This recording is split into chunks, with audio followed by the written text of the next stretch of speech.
linhagem das plantas verdes. Né? Então, as algas verdes, assim como as algas vermelhas, né? Assim como as macroalgas vermelhas, estão dentro do reino das plantas. Né? E as algas verdes, particularmente, estão dentro de uma linhagem, assim como as plantas, outras, dentro de uma linhagem chamada viridiplanta, ou simplesmente plantas verdes. Viridiplanta, que significa plantas verdes. Então, se a gente considerar, tá, as plantas verdes, as plantas terrestres, essas que vocês estão vendo, as fanerógamas marinhas, por exemplo, plantas de marismo, manguezal, todas as plantas vasculares, mais as algas verdes, elas estão dentro desse grupo. Algas verdes e vegetais superiores, como um todo, formam um grupo monofilético, né, de mesma origem. Mas entre si, se a gente considerar somente as algas verdes, né, elas são polifiléticas. Tá? E as algas verdes, então, elas são bastante diversas, né, em ambientes aquáticos também, até tem algumas espécies terrestres, a gente não vai mencionar muito, mas tem espécies terrestres, e desempenham um papel crucial, então, no ecossistema global por milhões de anos. Na verdade, as algas verdes, elas estão há menos tempo do que as algas vermelhas, a gente já viu isso. Né? Então, as algas verdes, elas surgiram mais ou menos há uns primeiros registros de algas verdes pluricelulares, as pluricelulares, há cerca de uns 800 milhões de anos. Então, lembrando aqui essas relações evolucionárias e o tempo de divergência entre os grupos, né, de algas, em que a gente vê aqui as glaucófitas separadas, que foram as primeiras a divergirem após a endossimbiose primária, né? As algas vermelhas, que foram as segundas a divergirem, né, após a endossimbiose primária, e as algas verdes, que estão aqui, olha, clorófitas e carófitas, tá? Cercadinhos aqui por esse quadrado. Deixa eu botar o laser aqui. Né? Esse quadrado aqui, carófitas e clorófitas. Né? A endossimbiose secundária vai dar origem às algas pardas e aqui esse quadradão, esse retângulo verde, né, mais grosso, então a gente está cercando aqui as plantas verdes, ou seja, né, a linhagem viridiplanta, onde tem as algas verdes e todos os outros vegetais. Então, se a gente considerar, por isso que eu falei, ó, se a gente considerar todos os vegetais verdes, incluindo algas e plantas vasculares, né, a gente tem aqui, então, um grupo monofilético. Mas, se a gente considerar, né, apenas as algas verdes, a gente tem um grupo polifilético. Né? Olha só, aqui esse ponto de interrogação, né, surgindo aqui, a origem aqui das algas verdes, tudo isso daqui são algas verdes, né? E aqui as plantas terrestres. Então, todas aqui estão na linhagem viridiplanta, né? E as algas verdes, olha só quantas linhagens tem. E onde estão as macroalgas? Estava falando algas, mas o que interessa aqui para a nossa disciplina são macroalgas. Onde estão as macroalgas verdes? Me respondam aqui, me respondam dentro desse cladograma, qual são as duas classes, né? Nesse cladograma aqui a gente está vendo gêneros e vendo classes, quando termina essa terminação CAE é classe. Quais são as duas classes que estão representadas aqui nesse esquema, que fazem parte do grupo de macroalgas verdes?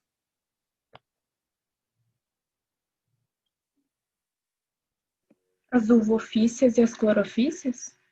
As que fazem parte do grupo de... O que eu perguntei? Qual foi a minha pergunta? Quais são as classes que fazem parte das macroalgas? Das macroalgas verdes. Olha aqui, ó. Onde estão as macroalgas verdes? Alguém falou a ulvofícia. Tá, ulvofícia, tudo bem. Ulvofícia está aqui, ó.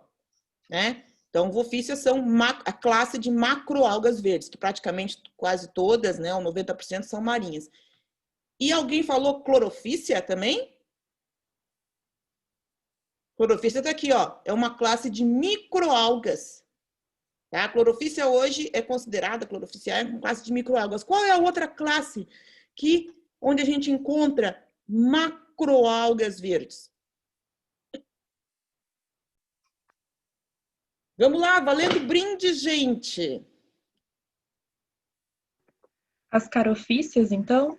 Carofícias, né? Então, a gente tem aqui, olha só, né, de todos esses grupos aqui, né, a linhagem viridiplanta, plantas verdes, macroalgas verdes estão aqui, ó. Uma classe uvolfícia e classe carofícia.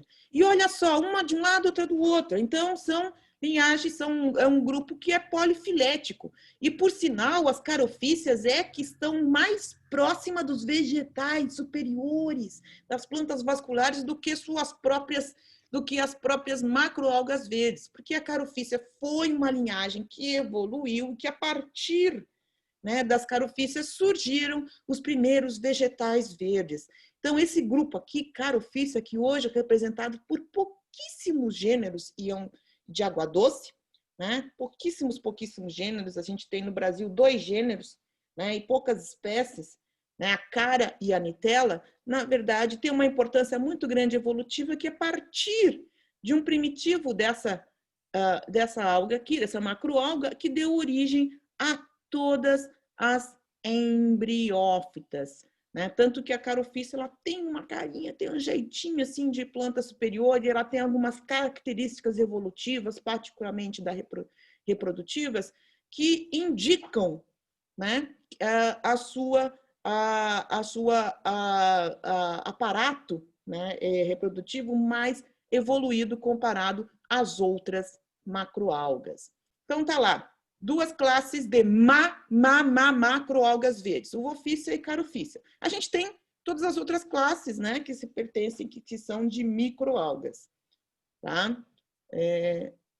Então, as características gerais e derivativas próprias das algas verdes, que a gente já viu até na primeira aula, né, numa tabela comparativa. Então, a gente tem para todas as algas verdes, tá? Todas as algas verdes, tanto microalgas quanto macroalgas, porque a gente não consegue, né, separar em alguns aspectos entre micro e macroalgas, todas as algas verdes têm cloroplasto envolto por 2 membranas com tilacoides empilhados de 2 a 6. Isso também é uma característica dos vegetais superiores.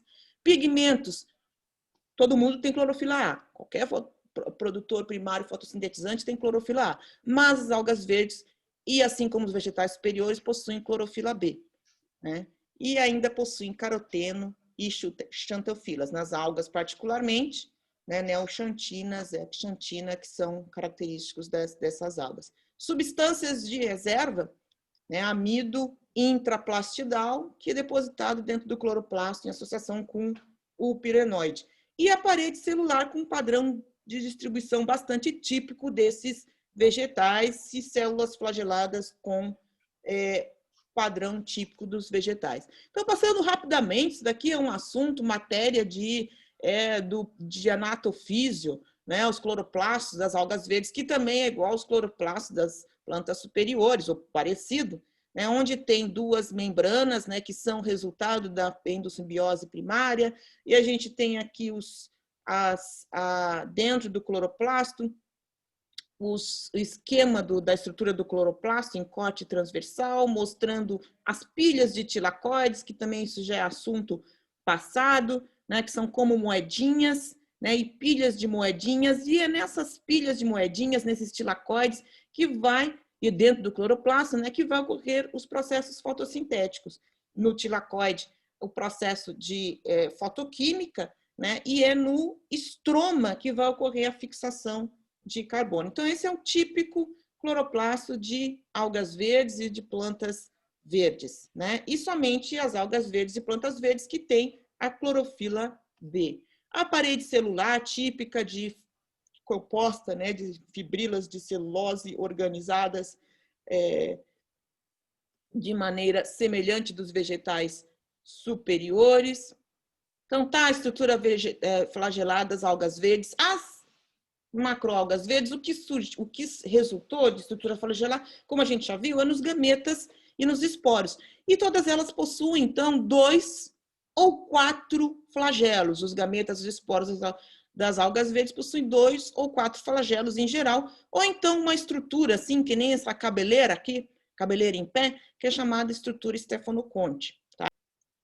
E diversidade taxonômica, morfológica, ecológica das algas verdes. Né? Então, a gente tem uma diversidade de morfologias, né? Aqui está até representado as microalgas também, mas a gente tem uma diversidade de morfologias das macroalgas, né? Embora mesmo dentro da mesma classe Ulvophycia.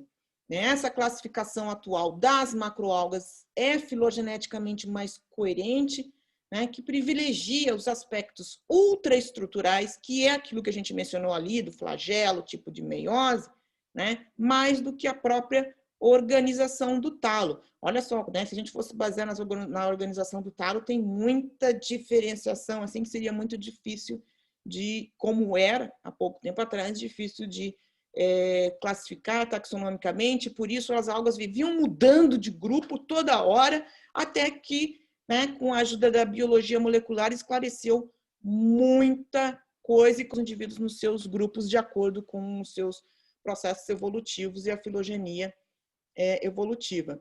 Então, por quê? Porque a organização do talo, aqueles talos que a gente viu, os tipos de construção do talo, morfologia, podem evoluir paralelamente em várias linhagens. Né? Os aspectos estruturais, aqueles de organização do flagelo, algumas questões de parede celular, da pigmentação, dos cloroplastos, são mais estáveis. Então, a classe Ulvophycia, a gente trabalha com cerca de 8 ordens, né? Não se preocupe que a gente não vai ficar decorando ordens, mas para saber que a gente está lidando com 8 ordens, onde a maioria, né, são organismos marinhos, né? 110 gêneros, 950 espécies, quase 1000 espécies, né, já descritas, com organização do talo diversa, né? E a gente já viu sobre essas questões de organização do talo. E aí tá, o tipo de organização dos talos das algas verdes, né? Pode ser do tipo filamentoso, como no caso do Rhizoclonium, né? Da cladófora, da ketomorfa, né? Anadiomene, que acaba sendo um tipo filamentoso ramificado bastante complexo, que forma até um talo que a gente chama pseudoparenquimatoso. Pode ser parenquimatoso, como a uva, né? Um parênquima simples, que é 2 camadas aqui de células. Pode ser cenocítico, como uma grande número de gêneros marinhos, né, como a Valônia, Bryopsis, Codium, Caulepa, Limerda, Acetabulária, são gêneros que têm o talo cenocítico. Né? Uns filmezinhos bem curtinhos, tá? Passando algumas dessas algas, né? Aqui a gente está vendo aqui a imagem da uva lactuca no costão, né? Junto aqui na mesma linha da zonação, junto com metilões, com metilos, né? Então há também ocupando o mesmo espaço, e há até competição por espaço no costão entre macroalgas e animais sésseis. Né? Macroalgas, né? Um costão dominado por uva na maré baixa, e como tem muita uva aqui, eu imagino que seja um local que seja até eutrófico, né? Alguma região eutrófica ou alguma região, ou, na verdade, de uma região afetada por baixa salinidade ou estuarina, com variabilidade de salinidade, né? Ainda há uma dominância de macroalgas verdes, uva lactuta, que tem essa forma laminar, né? E a uva intestinalis, aquela que tem a forma, são 2 espécies que dominam aqui nesse costão, que tem a forma de a couve portada. Tá? Então, a gente está vendo aqui já a espécie de uva no infralitoral. Então, ela não cresce apenas no intermareal, né? Mas já num infralitoral raso, né? A uva gosta de bastante luminosidade, então ela vai desde o intermareal até o infralitoral raso. A gente observa aqui que nas extremidades da lâmina estão esbranquiçadas, né? Quebradiças, porque pelas extremidades normalmente se reproduzem, então os talos acabam reproduzindo e lançando esporos ou gametas pelas partes marginais, e acaba deixando essa coloração esbranquiçada na ponta dos talos. Né? Olha só que lindo isso aqui. Isso aqui é o Caulerpa plurífera crescendo no infralitoral raso. Né? É uma alga que percebam que ela cresce, né? Aproveitar que está dando uma travada aqui, ela tem estolões e cresce num sedimento, numa areia. Né? Ela consegue, o talo dela consegue penetrar no sedimento como se fosse raiz, mas não é raiz verdadeira, mas ela consegue penetrar no sedimento. Né? E é um gênero, Caulerpa, um gênero muito, muito difundido, com muitas e muitas espécies, né? Particularmente pelos ambientes tropicais. Professora, posso fazer uma pergunta? Sim. Essas macroalgas do tipo do talo cenocítico, elas não crescem muito ou não, ou crescem? Podem, boa pergunta, podem crescer bastante. Aqui para responder a tua pergunta, vou mostrar um pedacinho só de um vídeo de da Caulerpa crescendo, tá? Justamente foi feito esse vídeo um vídeo bastante antigo, na verdade, que foi feito da Caulerpa crescendo. Então,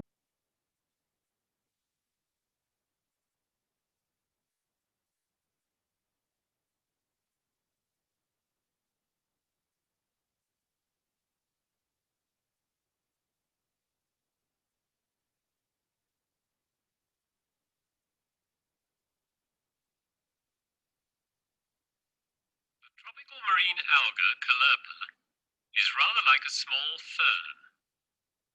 It grows naturally on the seabed, and it may extend for several meters.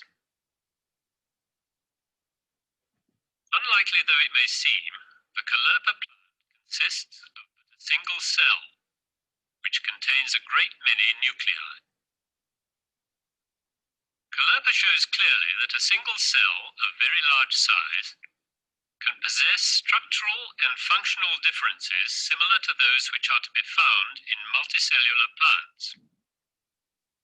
From an apparent stem or rhizome, growing horizontally, root-like structures grow down, while green leaf-like projections or fronds grow up.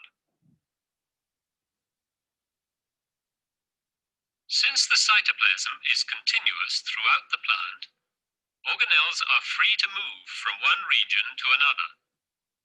The gross movement of chloroplasts, for instance, is seen here in time-lapse as a dark green shadow moving to the left from the tip of the rhizome.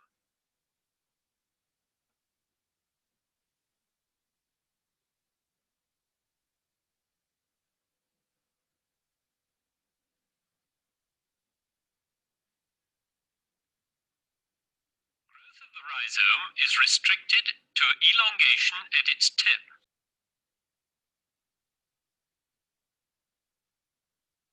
A tiny protrusion on the upper surface of the rhizome extends to form an erect stalk.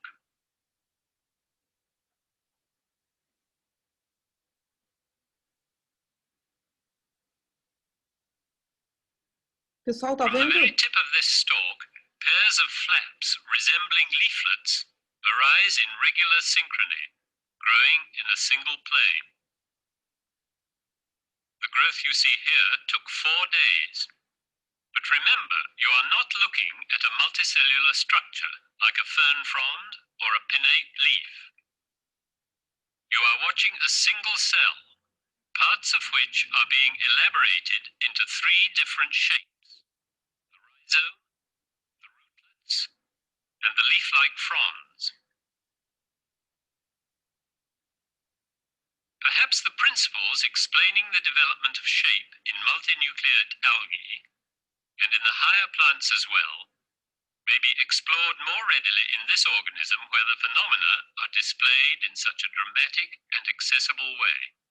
Então, o que você acha, Tainá? Elas crescem bastante até. Então, assim, olha, aquele vídeo anterior também que vocês viram da Caulerpa plurífera, aquele banco no fundo, também é cenocítico. Então, a Valônia, por exemplo, ela pode crescer pequenininho, mas também tem formas grandes. Então, bancos de caulepa de diversas espécies crescem no fundo dessa maneira, como vocês viram no vídeo. Então, podem crescer sim, só simplesmente vão expandindo o citoplasma e elas vão crescendo pelas extremidades. Né? Então, aparece somente aqui um videozinho bem curtinho do Codium, né? Que é aquela alga bastante esponjosa, também cenocítica, que pode crescer bastante. Né? Tem Codium, espécie de Codium que chega até 1 metro, né, de comprimento, crescendo. Na verdade, são vários filamentos. Nesse caso, são vários filamentos cenocíticos entrelaçados. Então, já é um crescimento multiaxial dessa alga esponjosa que tem a textura aveludada.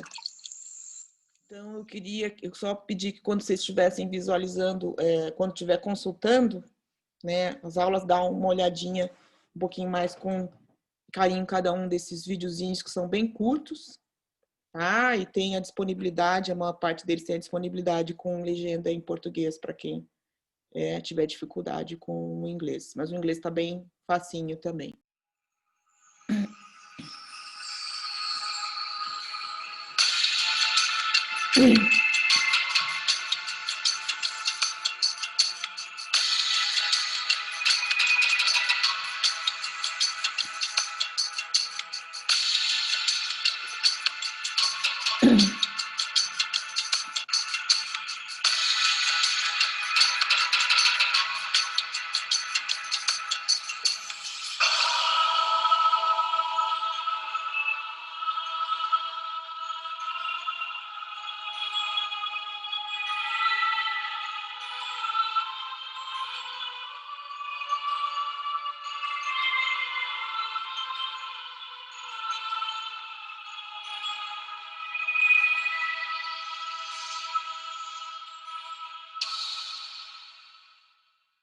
Então, essas algas verdes, né? Então, a gente viu que tem diferentes tipos de reprodução, né? Ou como a uva, que vocês resolveram o ciclo de vida, que é do tipo de genético e isomórfico, mas também tem alguns que são heteromórficos, né? Tem organismos que vão ter fenótipos diferentes, duração de vida, morfologia diferentes entre os biontes gametófito e esporófito.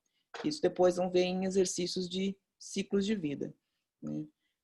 Quanto ao hábitat dessas algas, a gente já viu, né, agora, assim, 90% das espécies de algas verdes são de água doce e o restante, esses poucos exemplos que nós vimos ali, né, o restante são marinhas. Né? Então, a classe Wolfficia aqui a gente já viu em termos de questão de gênero, a classe Carophycia, vai ter um videozinho também, né, de Carophycia, que é de água doce, e a maior parte dessas espécies marinhas vivem em águas do intermareal até mais rasas. Né? Então, as macroalgas verdes, muita com exceções, mas as macroalgas verdes, né, grande parte das macroalgas verdes, ou muitas das espécies, elas são características de ambientes, na verdade, tropicais e de águas rasas. Ou algumas espécies são até tolerantes com quantidades altas de nutrientes e até de poluição orgânica na água. Algas verdes também são bastante tolerantes dentro de estuários onde ou algumas outras espécies por exemplo, de vermelhas e pardas não crescem muito bem ou não entram, algas verdes dominam dentro desses estuários. Né? Ou em ambientes, por exemplo, poluídos. Né? Ou no ambiente tropical a gente tem, nesse caso de estuários, ambiente poluído, normalmente são a classe as uvales, né, uva, enteromorfa, que dominam nesses ambientes. E nos ambientes tropicais, no entorno de recifes de corais, né, são muitos dos gêneros que são dos grupos cenocíticos. Tá? Aqui a gente tem o aspecto, né? Tem o filminho depois da cara para vocês observarem. Cara, aqui é a macroalga de água doce, né? Que cresce também sobre esses fundos inconsolidados nos estuários da parte mais interna dos estuários. A gente tem aqui no nosso estuário, na região mais oligolina, uma espécie de cara que chega a penetrar em baixa salinidade do estuário, mas ela é bastante abundante mesmo nas regiões de lagos. Inclusive aqui no Laguinho da FURG, né, tem ali da limnologia, do lado do laboratório de limnologia, tem cara, tá? E ela é característica de ambientes de baixa acidez ou alcalinos. Importância ecológica, nas algas verdes em geral, claro que elas crescem junto com outras macroalgas, né, dos outros grupos nas comunidades. A gente, num ambiente, elas crescem juntas. Mas para a gente caracterizar cada um desses grupos, vamos ver um pouquinho da importância ecológica das macroalgas verdes em si, porque elas têm essas características de depuração da água. Muitas das espécies elas têm esse crescimento rápido, absorvem rapidamente os nutrientes inorgânicos, né, e o excesso, crescem rapidamente.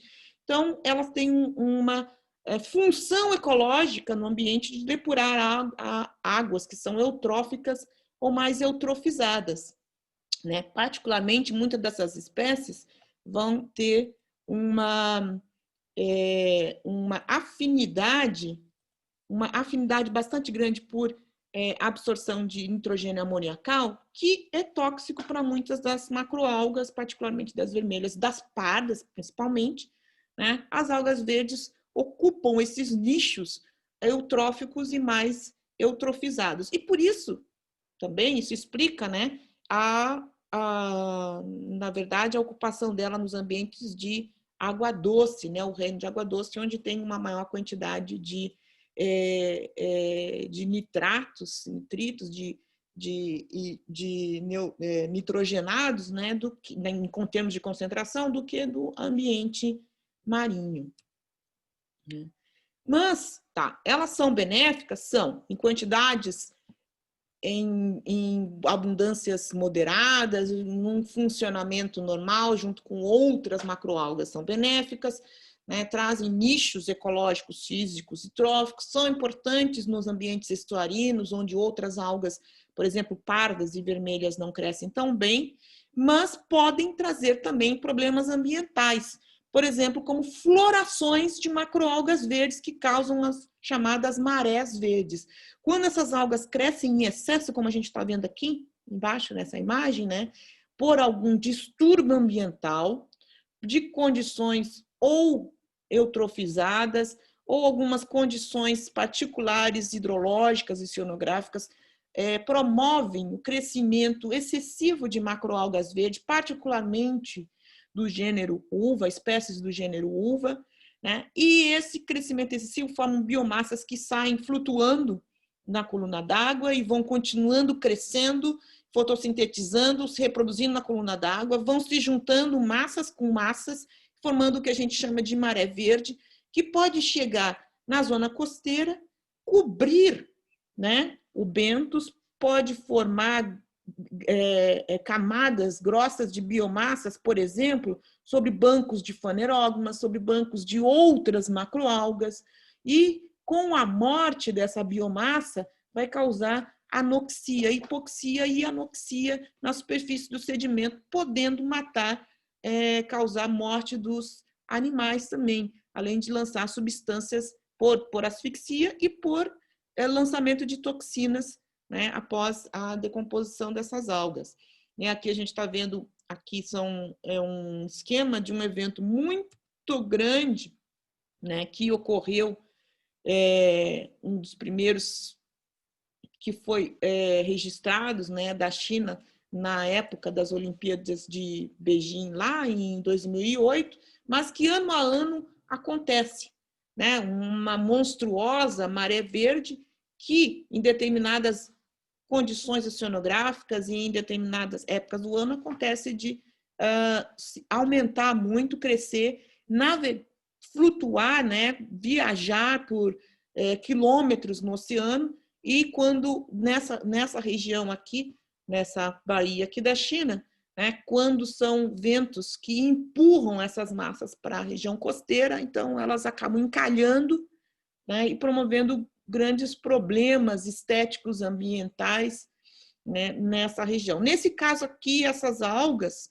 né, o problema foi que elas foram estimuladas a crescer em uma região de aquacultura de pórfira, mas acabou crescendo também uva, que se soltou na água, que com o aumento da concentração de nutrientes aqui na água começou a crescer e que com as condições oceanográficas e de ventos, de correntes, foi empurrada, então, essas balsas de águas foram empurradas para a região costeira, formando essa maré verde monstruosa, né? Então, pode ter problemas. Aqui a gente, no nosso estuário, algumas marés verdes também foram registradas. Essa aqui, em 2010, uma das maiores que foi registrada no nosso estuário, né, dominada por espécies de cladófora, risoclônia, aqui na imagem microscópica, risoclônio e uva.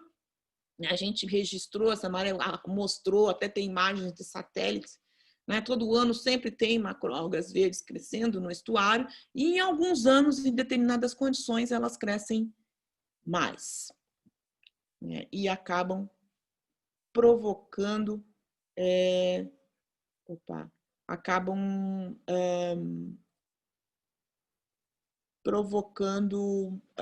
um distúrbio nos organismos bentônicos. Nesse caso aqui, 100% da cobertura do fundo estava coberta por macroalgas verdes e ao longo de quase 1 metro de comprimento da coluna d'água.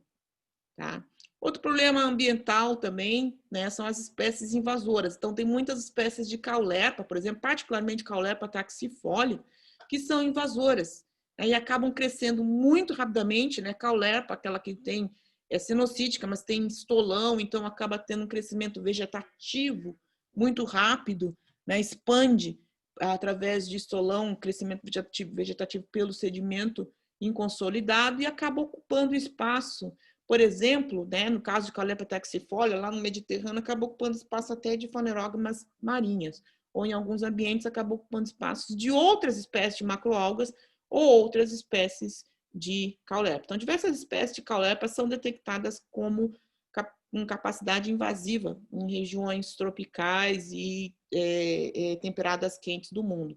O outro também que pode ser, às vezes, gente, a espécie ela não tem característica invasora onde ela ocorre naturalmente junto com outras, mas quando ela vai para um outro ambiente, né, onde não há, por exemplo, um controle natural, ela se torna invasor, como o Codium fragile, né, numa variedade específica que se tornou invasor na América do Norte e acaba até removendo, atrapalhando em regiões de cultivos e extração de moluscos.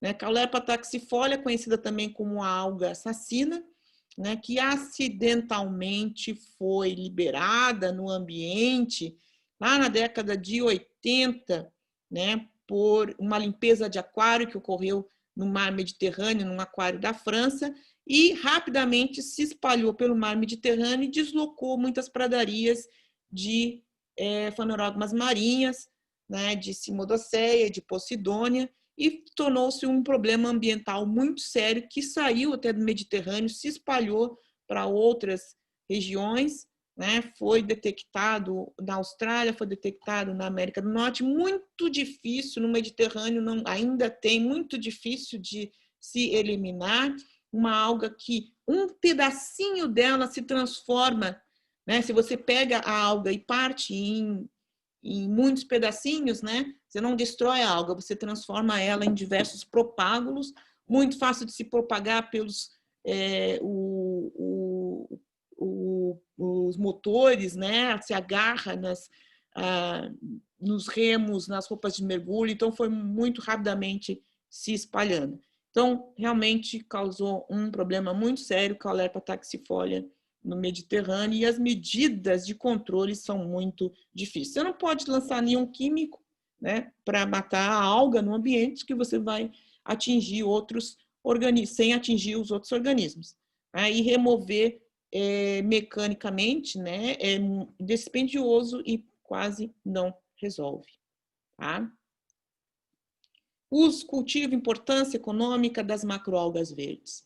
As macroalgas verdes, então, são utilizadas muito na alimentação, algumas espécies, particularmente, né, espécies de uva, que são usadas na Ásia, no Japão, conhecida como nori verde, né? A nori é a póstera, então essa daqui ela é chamada de aonori, espécies de uva que são cultivadas, né? Já antes coletadas e agora são cultivadas para utilizar na alimentação, utilizada muito em sopas, em condimentos, faz um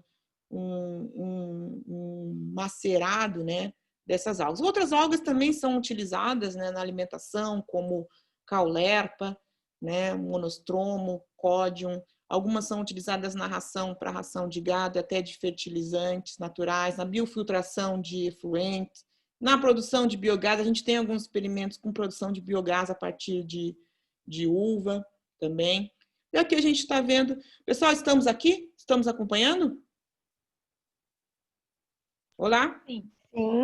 Tá. A gente está vendo aqui a imagem de cultivo de uva e monostroma no Japão. Eu trouxe aqui algumas imagens, na verdade, que foram experiências minhas, né? Que eu visitei esses cultivos, uma vez que eu fui ao Japão numa conferência, né, de ficologia, eu fui e fiquei um tempo e fui visitar algumas instituições e fui visitar os cultivos, né, de uva, alguns cultivos na região. Então, aqui a gente está vendo cultivos de uva e monostroma, um sistema de redes fixas na região intermareal de um estuário longe de cidades grandes, né, um estuário bastante limpo, em que os cultivadores, aqui é uma cooperativa, né? São fazendas marinhas de cooperativa, cada uma desse quadrado aqui é de um maricultor, né? Um maricultor sozinho, cuidando, né, de um quadrado desse, de um rancho de macroalga. Esse maricultor, esse senhor aqui, mostrando como é que ele tira manualmente os talos. Então, a gente está vendo aqui as algas crescendo nesse sistema de redes, e, na verdade, a gente tem, nesse sistema de redes, dois níveis das redes. Um nível em que cresce uva e o outro nível em que cresce monostroma. Monostroma, ela é monostromática, ou seja, uma camada de células. E uva tem duas camadas de células, são muito parecidas, né? E, com isso, monostroma e uva crescem em diferentes níveis de água, de elevação de água. O monostroma gosta de ficar mais tempo dentro d'água, então põe no nível inferior, e uva gosta de ficar um pouco mais de tempo exposta, porque a exposição para a uva, inclusive, é benéfico porque elimina, por exemplo, as bactérias e as epífitas. Então, eles colocam as redes na altura em que as uvas conseguem ficar um tempo submerso e um outro tempo X emerso, que dessa maneira elimina biofilmes de bactérias e de epífitas. Já a monostroma é mais delicada e prefere ficar mais tempo dentro d'água. Nesse sistema aqui, eles coletam muitas vezes ao ano, até 6, 8 vezes ao ano, né? Então, essas redes, elas são semeadas naturalmente, aqui são colocadas em regiões do estuário semeadas naturalmente e são manejadas aqui ainda de maneira bastante manual por esses maricultores, né? Tem pesquisadores, né? Isso foi, na verdade, a partir, né, esses cultivos foi a partir do desenvolvimento de pesquisas de um pesquisador japonês, o professor Ono, que ajudou os maricultores, a partir do conhecimento, né, do ciclo de vida da uva e do crescimento, ajudou esses maricultores, então, a estabelecer esses cultivos no Japão, agora que já tem algumas décadas. Outro cultivo, né, também lá no Japão, de uva florífera em tanques, né, numa região que se chama Cabo Muroto, ou Cape Muroto, onde, nesse tipo de cultivo aqui, né, eles partem já, na verdade, ao contrário desse aqui, que parte da semeadura no próprio ambiente, aqui já tem um desenvolvimento um pouco mais complexo, que partem da semeadura em laboratório, né? Primeiro in vitro, em placas de Petri. Conforme vão crescendo os germlings, né, passa para frascos e vão aumentando esses frascos gradativamente. Então, a gente está vendo aqui de placas de Petri para Ellen Maia, depois para outros frascos, passando para esses tanques aqui, que já são de cerca de, se eu não me engano, 4 litros. Aqui, ou 4 ou 5 litros aqui, né? E a gente está vendo aqui, olha só, né? Eles pegam uns pedacinhos de uva, cultivam, liberam os esporos, né, nas placas de Petri, em frascos pequenininhos, antes de placas de Petri, e esses esporos começam a crescer em germlings, né, que se agregam, né, e esses germlings vão crescendo como se fosse assim, né, filamentozinhos que vão crescendo sob agitação, e eles vão mudando de frasco de containers, né, para containers maiores, até passar para essas piscinas aqui, que são de 7.000 litros, né, e até desde da liberação de esporos, da criação em laboratório, até a formação de biomassa e remoção de biomassa nesses tanques de 7.000 litros aqui, normalmente são 3 a 4 meses, então bastante rápido. Detalhe, o diferencial aqui é essa água, tá? Esses cultivos estão sendo realizados com água que está sendo bombeada de 300 metros de profundidade do mar.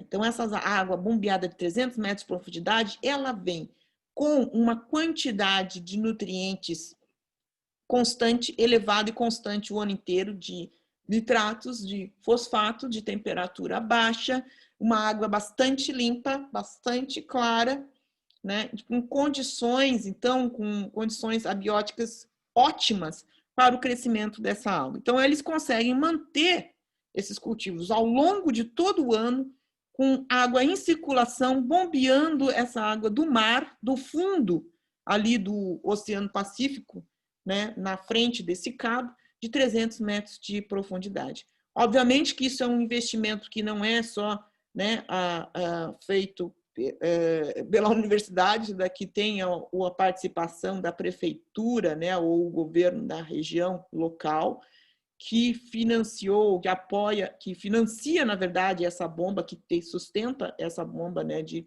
remoção. Então, é um consórcio entre a prefeitura, entre empresa e a universidade no desenvolvimento dessas técnicas de cultivo. Eu visitei, né, são aparentemente muito simples, mas o cuidado que se tem com esse cultivo é muito grande. Né, um cuidado constante, sistemático, né, para a manutenção para que tenha uma produção de biomassa estável ao longo do ano, né, e uma biomassa de alta qualidade que é usada para a alimentação. Né? No Japão tem né, essa cultura de organismos marinhos na alimentação, mas há uma exigência muito grande do controle de qualidade na produção desses organismos. Tá? Depois eu vou compartilhar com vocês, tem um artigo, né, que menciona os passos, né, dessa como foi que desenvolveram essa técnica de cultivo, né, antes de começar a ter a produção em massa. Né? Caulerpa lentífera, também utilizada na alimentação, já nesse caso aqui lá nas ilhas, na região do Pacífico, a Cristal conseguiu entrar, é isso?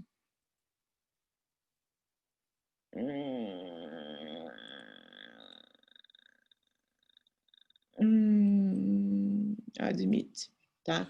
Na região, lá nas ilhas no entorno das Filipinas, né?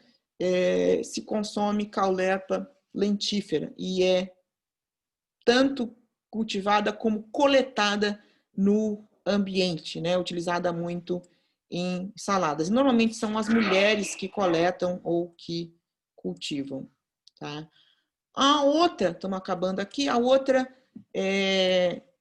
utilização das macroalgas verdes, Tá? Aqui é um trabalho que a gente fez, desenvolveu aqui numa fazenda de camarão, um trabalho experimental que desenvolvemos numa fazenda de camarão, o Vanamei, que teve aqui no estuário da Lagoa dos Patos, na fazenda lá em São José do Norte, em tanques, né, de camarão na terra, em que nós utilizamos o efluente, a água, né, dos tanques do camarão para crescer uva clatrata, que é uma espécie que ocorre aqui naturalmente no nosso estuário, e avaliamos a eficiência da espécie na biofiltração, né, na depuração da água, na absorção de nutrientes nitrogenados e fosfatados. Então, aqui a gente tem aqui esses gráficos mostrando o potencial, a capacidade de filtração das macroalgas, né, na redução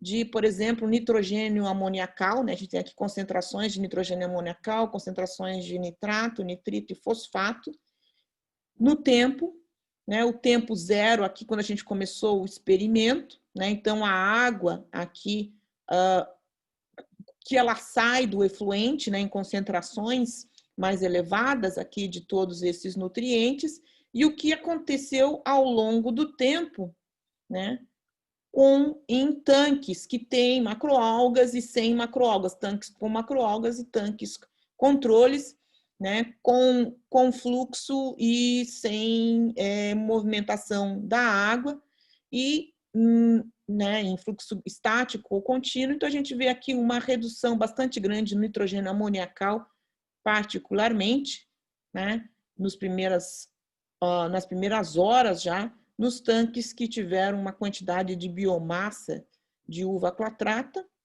né, comparado com controles, e com os tanques que tiveram, então, um fluxo, né, contínuo comparado com o estático. Então, mostrando a alta eficiência de uva clatrata na depuração dessa água, né, que removeu cerca de 70%, 82% do nitrogênio amoniacal e 50% do fosfato dentro de 15 horas. Além disso, houve um decréscimo bastante grande da concentração de clorofila A, porque as macroalgas, no caso, crescendo aqui, vem uma concentração muito grande de fitoplâncton, né, que vem dos tanques de microalgas. E as macroalgas acabam absorvendo muito rapidamente os nutrientes da água, então, por isso, as microalgas vão ficar famintas, né? As macroalgas aqui crescem rapidamente, absorvem, diminuem a quantidade de nutrientes na água, e deixando menos nutrientes para as microalgas, então uma competição por nutrientes, mas há também uma competição por luz. Nesse caso aqui, as macroalgas foram mantidas em cima, então, na superfície, estão reduzindo a quantidade de luz dentro do tanque. E um terceiro aspecto é que essas macroalgas possuem substâncias que são antibióticas, que são liberadas na água, e que já foi demonstrado que essas substâncias antibióticas inibem o crescimento de microalgas.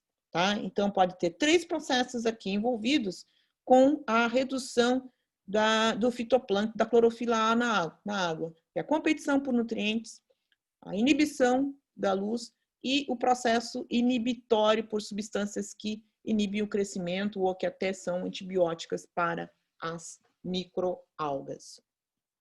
Tá? Então, esse trabalho aqui a gente tem publicado também, vou deixar disponível para vocês, que é a eficiência de biofiltração, captação, assimilação nas taxas de uva clatrata cultivado em efluente de camarão. Foi um trabalho, olha só, os resultados desse trabalho foram a partir de um TCC.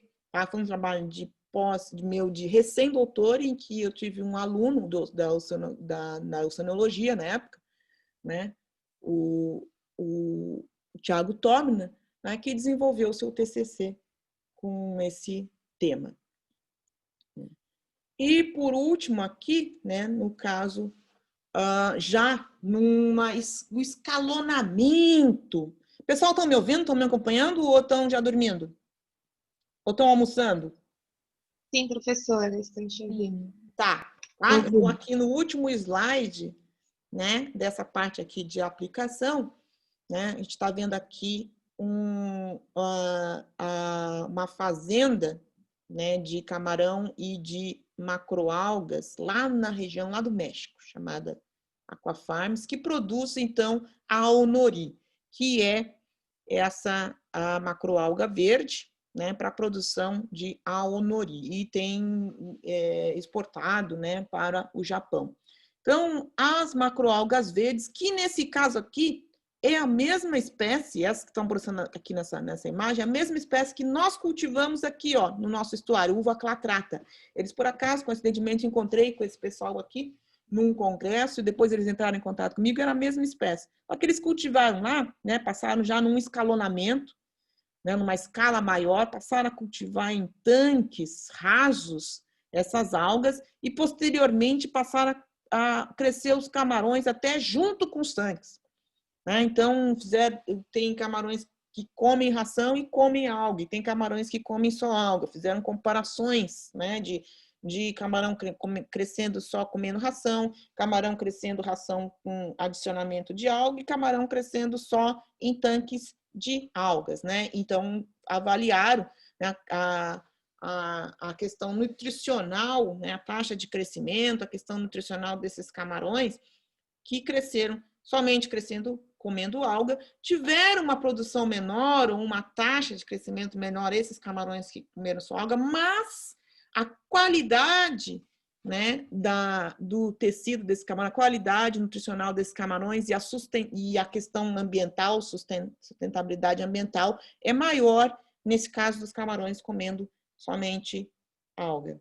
Né? Então, tem depois, vão estar compartilhado com vocês, né, também, as questões nutricionais, tanto das macroalgas quanto dos camarões, mas as questões nutricionais, essas algas possuem de 20% a 30%, né, de proteína, quantidades de carboidratos, né, de fibras, e uma quantidade bastante grande de vários minerais e de carotenoides, que é muito interessante para, no caso, para a alimentação dos camarões. Então, aqui de uva clatrata, né, crescendo nesses tanques em fazendas bastante grandes lá na região do México.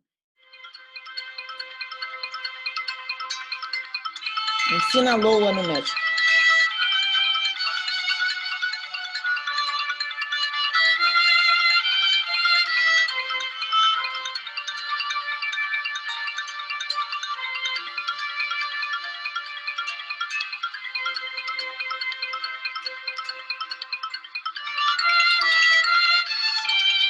Então, aqui os tanques, né, crescendo uva clatrata, em quantidades, biomassas bastante grandes, e os camarões, aqui as pós-larvas. Os camarões já crescendo.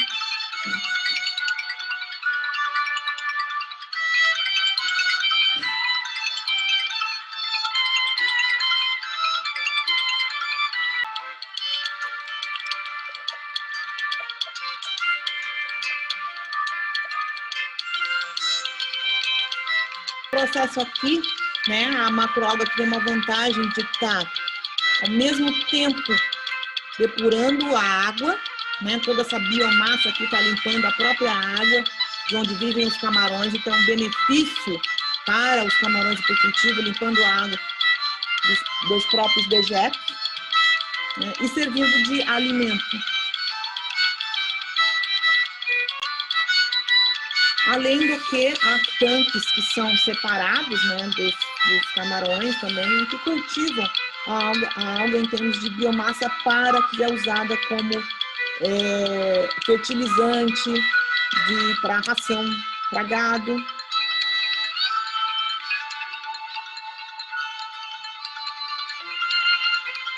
Nesse cultivo também é um tipo de cultivo que eles não utilizam antibióticos, né, não utilizam substâncias outras, né, no cultivo de camarão, porque se a alga vai ser utilizada para finalidades de consumo, não pode ter aditivos químicos como antibióticos e outras substâncias adicionadas no cultivo.